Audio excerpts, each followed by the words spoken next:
क्या ऐसा हो सकता है कि एक अकेला इंसान एआई की मदद से एक मल्टी करोड़ कंपनी बना दे? सुनने में थोड़ा मुश्किल लगता है ना? पर आज हम इसी आइडिया की तह तक जाएंगे। चलिए शुरू करते हैं।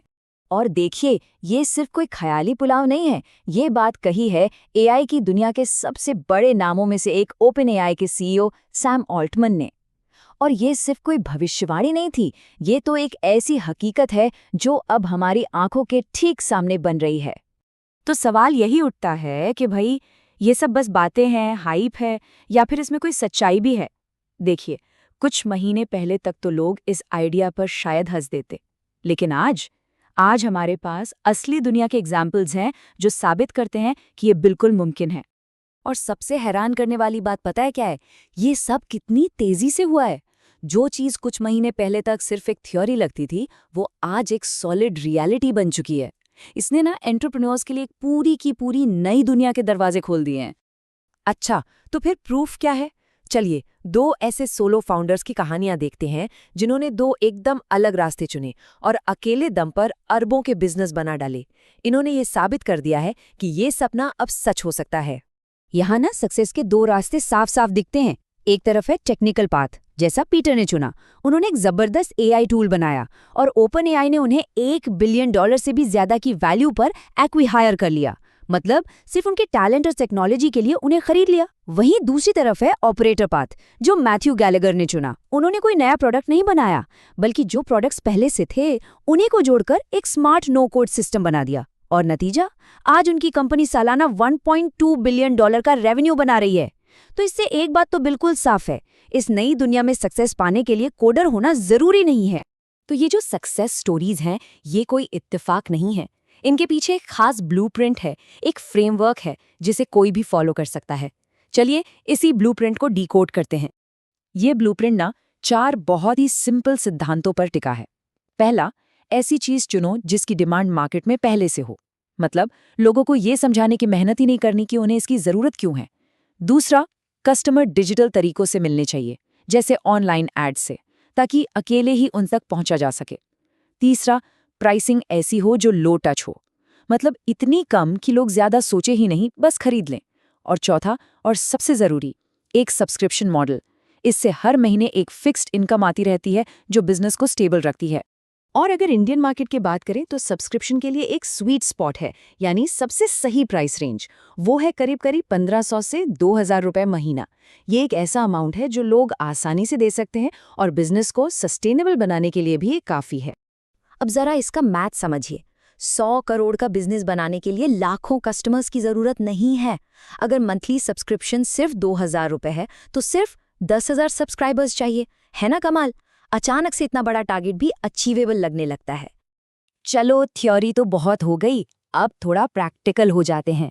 एक मिनी वर्कशॉप करते हैं और इस ब्लूप्रिंट को एक असली आइडिया पर लगाकर देखते हैं कि ये काम कैसे करता है। तो हमारा सैंपल कॉन्सेप्ट है एक एआई डेटिंग कोच। और मजे की बात यह है कि ये आइडिया भी हमें एआई ने ही दिया है, उन्हीं 4 प्रिंसिपल्स के बेस पर। ये एक ऐसी प्रॉब्लम सॉल्व करता है जिसकी डिमांड बहुत ज्यादा है और इसे 100% डिजिटली बेचा जा सकता है। तो सबसे पहले क्या चाहिए? एड्स। पहले इसके लिए महंगे महंगे फोटोशूट्स होते थे, लेकिन अब हिक्सफील्ड जैसे टूल्स हैं। बस अपनी 30 तस्वीरें अपलोड करो और एक पर्सनल एआई मॉडल ट्रेन हो जाएगा। ये मॉडल आपके लिए अनगिनत प्रोफेशनल दिखने वाले एड क्रिएटिव्स बना देगा, वो भी मिनटों में। अच्छा, स्टैटिक इमेज तो हो गई, अब वीडियो एड्स का क्या?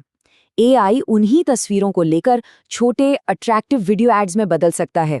सिंथीसिया जैसे टूल इन तस्वीरों में जान डाल देते हैं और एक बार भी कैमरे के सामने आने की जरूरत नहीं। सोचिए कितना टाइम और पैसा बच रहा है।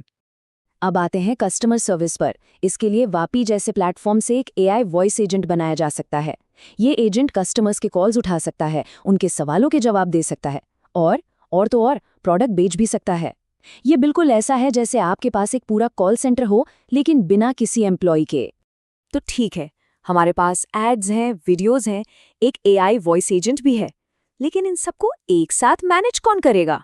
यहीं पर आता है असली गेम चेंजर, एक ऐसा हाई लेवल एआई सिस्टम जो इस पूरे ऑपरेशन को ऑटोमेट कर दे। अब जरा सोचिए, आप अकेले नहीं हैं, आपके पास एक पूरी एआई टीम है। जूलियस एआई आपका डेटा एनालिस्ट है जो बताएगा कि क्या काम कर रहा है और क्या नहीं। मैजिक्स आपका एड मैनेजर, रेपलेट आपका कोडर है, क्लॉड आपका कंटेंट राइटर है। मतलब हर काम के लिए एक स्पेशलिस्ट एआई एम्प्लॉय मौजूद है। और इन सारे एआई एम्प्लॉयज के ऊपर कौन है?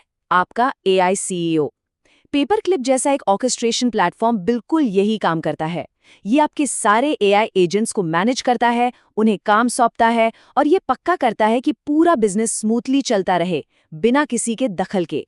इसे एक एग्जाम्पल से समझते हैं। मान लीजिए आपके एआई सीईओ ने देखा कि फेसबुक पर एड्स की परफॉर्मेंस गिर रही है। वो तुरंत एआई एड मैनेजर को नए एड्स बनाने का काम देगा। नए एड्स बनेंगे और एआई सीईओ उन्हें अपने आप लॉन्च भी कर देगा। और ये सब तब हो रहा होगा जब आप शायद आराम से सो रहे हो। आपका बिजनेस पूरी तरह से ऑटो पायलट पर है। चलिए अब जरा बड़ी पिक्चर देखते हैं। ये टेक्नोलॉजीज सिर्फ कुछ टूल्स नहीं हैं, ये एंटरप्रेन्योरशिप में एक फंडामेंटल बदलाव ला रही हैं। हम सोलो फाउंडर के एक नए दौर में एंटर कर रहे हैं। और फ्यूचर सिर्फ अलग अलग एआई टूल्स का नहीं है, बल्कि ऐसे पूरे के पूरे प्लेटफॉर्म्स का है जो आपके लिए बिजनेस बनाकर दे देते हैं। पहले बिजनेस बनाना एक भारी मशीन को धक्का लगाने जैसा था, अब ये एक बटन दबाने जैसा होता जा रहा है। Nas.com और Petra जैसे प्लेटफॉर्म्स इसी फ्यूचर की एक झलक है। Nas.com पर बस एक प्रोडक्ट की फोटो अपलोड करनी होती है और वो आपके लिए एक पूरा ऑनलाइन स्टोर, एड्स और सेल्स सिस्टम सब कुछ बना देता है। और अगर कोई फिजिकल प्रोडक्ट बेचना हो तो Petra उसे बनाने से लेकर कस्टमर तक पहुंचाने तक सब कुछ मैनेज करता है। एंटरप्रेन्योरशिप इतनी आसान पहले कभी नहीं थी। तो इन सब का बड़ा मतलब क्या है? यही कि एआई एक ऐसा फ्यूचर बना रहा है जहां बिजनेस शुरू करना सिर्फ कुछ गिने चुने लोगों का काम नहीं रह जाएगा। अब कोई भी जिसके पास एक आइडिया है वो सिर्फ एक एम्प्लॉय नहीं, बल्कि एक बिल्डर, एक क्रिएटर बन सकता है।